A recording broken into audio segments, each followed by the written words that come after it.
Ripoti zetu jioni hii huko Mashariki ya Kati, ambapo mapigano kati ya Marekani na Iran yamezidi kupanuka, huku Washington ikishambulia miundombinu ya usafiri na kijeshi kusini mwa Iran, na Tehran nayo imejibu kwa mashambulizi dhidi ya maeneo yenye maslahi ya Marekani katika mataifa ya Ghuba. Kiini cha mzozo huu ni mlango bahari wa Hormuz, njia muhimu kabisa usafirishaji wa mafuta na gesi duniani, ambayo Iran imeendelea kuizuia. Serikali za China na Pakistan zimetaka pande zote mbili kusitisha mapigano na kurejea katika meza ya mazungumzo. Idi Sesangana na taarifa kamili. Marekani imefanya mashambulizi ya usiku wa 6 mfululizo dhidi ya Iran, ikisema imelenga kudhoofisha uwezo wa kijeshi wa Tehran na kuzuia mashambulizi dhidi ya meli za kibiashara. Kwa mujibu wa vyombo vya habari vya serikali ya Iran, mashambulizi ya karibuni yalilenga madaraja matano, njia ya reli, uwanja wa ndege wa Iran Shahar na maeneo mengine ya miundombinu kusini na kusini mashariki mwa nchi. Televisheni ya serikali imethibitisha kuwa kituo muhimu cha reli cha Bandar Abbas kilikuwa miongoni mwa maeneo yaliyopigwa. Maadui wavamizi wa Marekani wameshambulia maeneo kusini na kusini mashariki mwa nchi.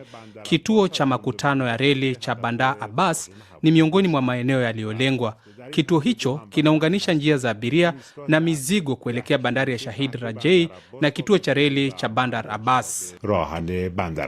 Rais Donald Trump alikuwa ametishia kushambulia madaraja na vituo vya umeme vya Iran ikiwa Tehran haitafungua tena mlango bahari wa Hormuz. Iran ilifunga kwa kiasi kikubwa njia hiyo baada ya Marekani na Israeli kuanzisha vita dhidi yake mwezi Februari, hatua iliyopandisha bei ya mafuta na kuipa Tehran ushawishi mkubwa katika mazungumzo. Wizara ya afya ya Iran imesema watu wasiopungua 38 wameuawa na zaidi ya 400 kujeruhiwa katika mashambulizi ya Marekani tangu Juni 22. Iran nayo imejibu kwa mashambulizi katika eneo zima la Ghuba. Jeshi la walinzi wa mapinduzi limesema lililenga mifumo ya rada na ndege za kijeshi za Marekani nchini Qatar na Jordan. Qatar, Bahrain na Kuwait zimesema zilidungua makombora na droni kadhaa katika anga zao. Nchini Kuwait, shambulizi liliharibu kituo cha kuzalisha umeme na kusafisha maji ya bahari. Jeshi la Kuwait pia limesema wanajeshi kadhaa walijeruhiwa baada ya droni kushambulia kambi na vituo vya kijeshi. Iran imesema mashambulizi hayo yataendelea hadi Marekani itakaposimamisha operesheni zake katika pwani ya kusini mwa Iran na eneo la mlango bahari wa Hormuz.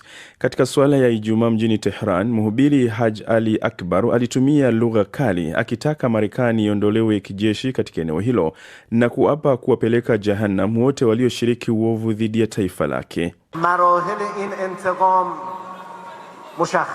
Hatua za kulipiza kisasi ziko wazi. Ya kwanza, ambayo hakuna anaibishana nayo, ni kuhakikisha wote waliohusika na uhalifu huu, waliotoa amri, waliotekeleza, waliosaidia au kushiriki kwa namna yoyote wanaadhibiwa. Mwenyezi Mungu akipenda, wote wataishia jehanamu.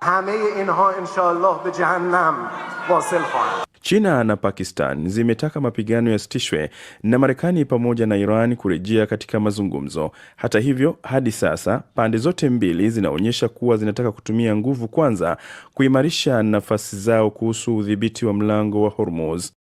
Naam, tuachane na mzozo huu wa Mashariki ya Kati na tugeukie mzozo mwingine wa hapa barani Ulaya kati ya Urusi na Ukraine, ambao bado umeendelea kuchukua sura mpya kila wakati. Na hii leo Ijumaa, ripoti zimesema nchi hizo zimeendelea kushambuliana kwa makombora na droni. Wakati hayo yakijiri, inaelezwa pia kuna mpasuko katika serikali ya Ukraine. Kutazama mwelekeo wa vita hivi na mengine, nimezungumza na Harrison Mwilima, mchambuzi wa siasa za kimataifa, na kwanza nimemuuliza tafsiri yake juu ya huu mfululizo wa mashambulizi yasiyokoma kutoka kwa pande zote mbili. Ni mpaka lini?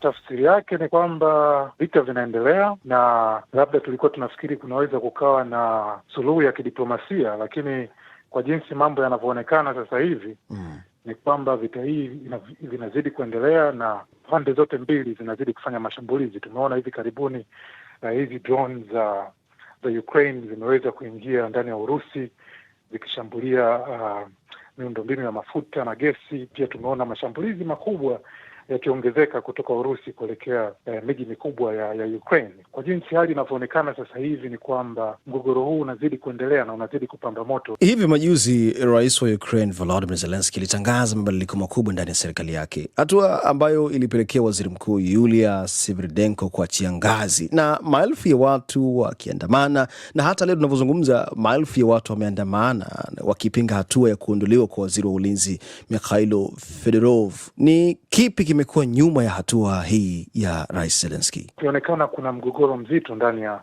serikali ya Ukraine. Tukumbuke huyu waziri wa ulinzi Fedorov ni kijana na amekuwa katika nafasi hiyo ndani ya miezi 6.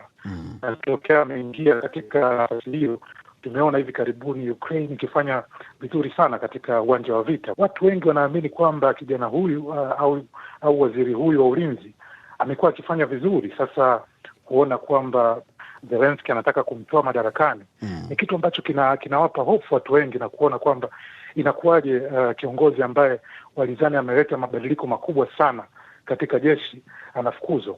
Tunafahamu kabisa kwamba katika serikali ya Ukraine pia kuna changamoto za rushwa. Huyu Fedorov inasemekana kwamba amekuwa na mgogoro na kiongozi wa kijeshi wa taifa hilo, na kiongozi huyo wa kijeshi inasemekana kwamba ana taratibu zake mwenyewe za kupendelea kufanya mambo. Huyu waziri wa ulinzi alipoingia madarakani na kuanza kuleta mabadiliko mbalimbali, na ndio maana sasa hivi waandamanaji pia wameingia mabarabarani kuonyesha hasira zao. Tusalie hapo hapo kwa waandamanaji. Maandamano haya wanayoyafanya yanatajwa kuwa ya aina yake kuwahi kutokea nchini Ukraine, hasa mjini Kiev. Wapo wanaoamini kwamba haya ni majibu ya wazi kwamba kuna mpasuko ndani ya Ukraine, na hata imani yao wananchi na baadhi ya wanasiasa kwa Zelensky inafifia.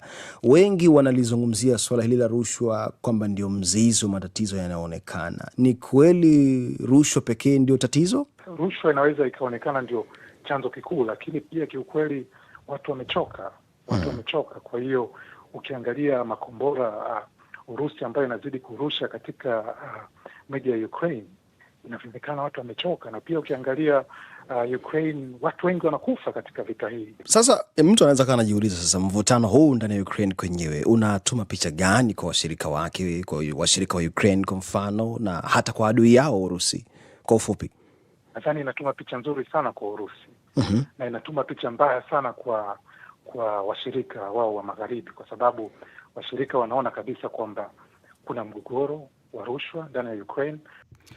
Nam ni Harrison Mwilima, huyo mchambuzi wa siasa za kimataifa nilipozungumza naye. DW tunavuma kwa kishindo. Nam ni safari ya uchambuzi wa ripoti zetu jioni hii kutoka hapa DW Kiswahili. Mimi ni Suleiman Mwiru na tunaendelea na uchambuzi wa ripoti zetu. Sasa tuelekee huko barani Afrika.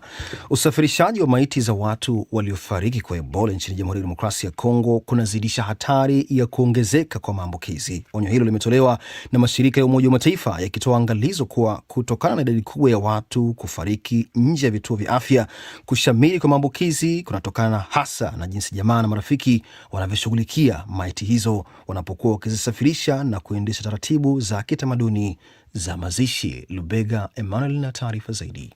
Zaidi ya watu 700 wamefariki kutokana na Ebola tangu mlipuko huo kutokea katika nchi hiyo na ile jirani ya Uganda mwezi Mei mwaka huu. Kulingana na takwimu, watu waliobainika kuugua ugonjwa huo nchini DRC ni zaidi ya 2000 na idadi hiyo inaongezeka kwa kasi. Shirika la kimataifa la uhamiaji IOM limeonya kuwa kasi hii ya maambukizi imetokana hasa na jinsi maiti za waliofariki kutokana na Ebola zinavyosafirishwa na kushughulikiwa na jamaa na marafiki. Kwa kuwa 2/3 za vifo vimetokea nje ya vituo vya afya, imekuwa vigumu kwa wafanyakazi wa afya kutoa mwongozo kwa watu kuhusiana na jinsi ya kusafirisha na kuendesha maziko ya watu hao. Maafisa wa IOM wameelezea kuwa usafirishaji wa maiti kutoka wilaya moja hadi nyingine ndani ya nchi hiyo ni changamoto kubwa kwa familia ambazo zinataka kuwazika jamaa zao katika vijiji vyao asili. Hali hii imesababisha uhamishaji wa virusi hatari vya Ebola kutoka sehemu moja hadi nyingine, kikumbukwa kuwa husambaa pale mtu akigusana